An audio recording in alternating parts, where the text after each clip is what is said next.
గేట్లు ఓపెన్ చేసినాం. ఇక పిసిసి ప్రెసిడెంట్ గా రాజకీయం ఏంటో చూపిస్తా.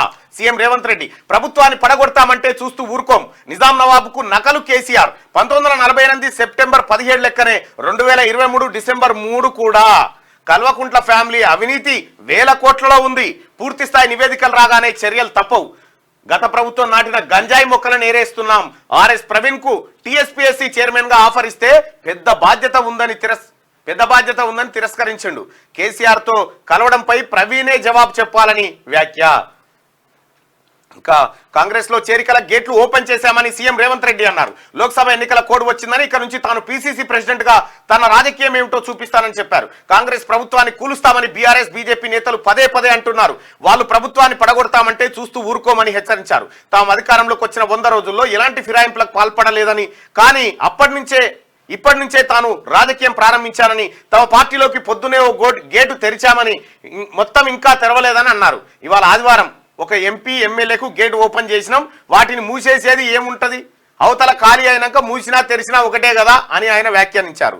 కాంగ్రెస్ ప్రభుత్వ 100 రోజుల పాలనపై టీయూడబ్ల్యూజే ఆధ్వర్యంలో ఆదివారం బషీర్బాగ్ ప్రెస్ క్లబ్ లో ఏర్పాటు చేసిన మీట్ ది ప్రెస్ కార్యక్రమంలో సీఎం రేవంత్ రెడ్డి మాట్లాడారు.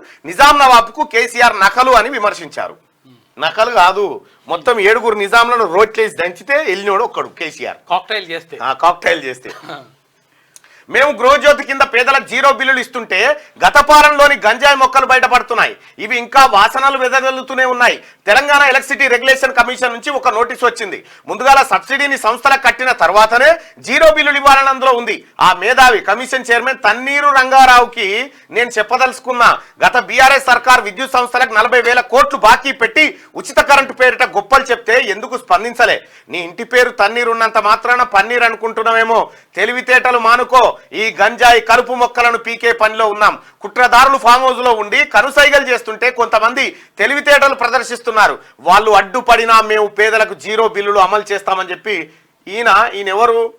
ఈ తన్నీర్ రంగారావు అని చెప్పి సిరిసిల్ల కాన్స్టిట్యున్సీన వేలమ ఆయన తీసుకొచ్చి ఎలక్ట్రిసిటీ రెగ్యులేషన్ కమిషన్ పెడితే ఆయన నియామకమే అక్రమం. ముఖ్యమంత్రి గారు ఆయన నియామకమే అక్రమం.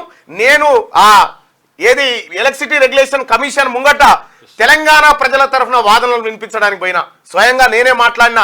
ఆ చైర్లో కూర్చున్నాడు ఆయన. నువ్వే అక్రమంగా వచ్చినావు ఇక్కడికి, ఈ ముసలోళ్ళందరినీ పెట్టుకొని తెలంగాణ విద్యుత్ సంస్థలను నాశనం చేసినావని చెప్పిన. కాబట్టి ఆయనను ఇంకా ఎక్కువ రోజులు కూడా ఉపేక్షించడానికి వీల్లేదు. ఎలక్ట్రిసిటీ రెగ్యులేషన్ కమిషన్ నుంచి ఆయనను తొలగించాలి చైర్మన్ పదవి నుంచి. అతని నియామకం అక్రమం, అతనికి ఉండాల్సిన అర్హతలు లేవు. దయచేసి మీరు వెరిఫై కూడా చేయండి. హరీష్ రావుకి ఏమన్నా పర్వాలేదా? వాళ్ళేనే వీళ్ళంతా ఇదే ముఠ. కాంగ్రెస్ లోకి MP Ranjith Reddy, MLA Danam. CM Revanth AICC incharge Deepa Das సమక్షంలో చేరిక. ఇద్దరు చేరిరట కాంగ్రెస్ పార్టీలో, రంజిత్ రెడ్డి గారు అలాగే దానం నాగేందర్ గారు. ఇంత ఓపెన్ గా చేరుతున్న తర్వాత ఇక ఏముంటది కేసీఆర్? వచ్చిన లోపలికి మొన్న వచ్చిన ఇది ఉట్టే కలిసిపోతుంది, అభివృద్ధి కాదు, నడుస్తూనే ఉంది కథ.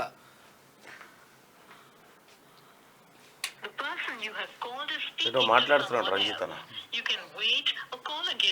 ఇంకా ఒక్క గేటుకే ఓ ఎంపీ ఎమ్మెల్యేవా, ఇంక 80 ఉన్నాయో 90 ఉన్నాయి గేట్లు.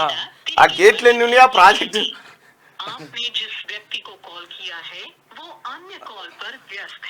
Champion RCB. WPL లో ఆర్సీబీ విజేతగా నిలిచింది. ఆదివారం జరిగిన టైటిల్ ఫైట్ లో. హలో బయట మాట్లాడుతుండండి, మీటింగ్ లో ఉన్నా. అవునా? నేను మళ్ళా మాట్లాడుతున్నా, నాతో పాటు ఒక నిమిషం లైవ్ లో మాట్లాడతాడేమో అని. నేను చెప్తానండి మీకు. ఓకే, మీటింగ్ లో మాట్లాడతాను. రైట్.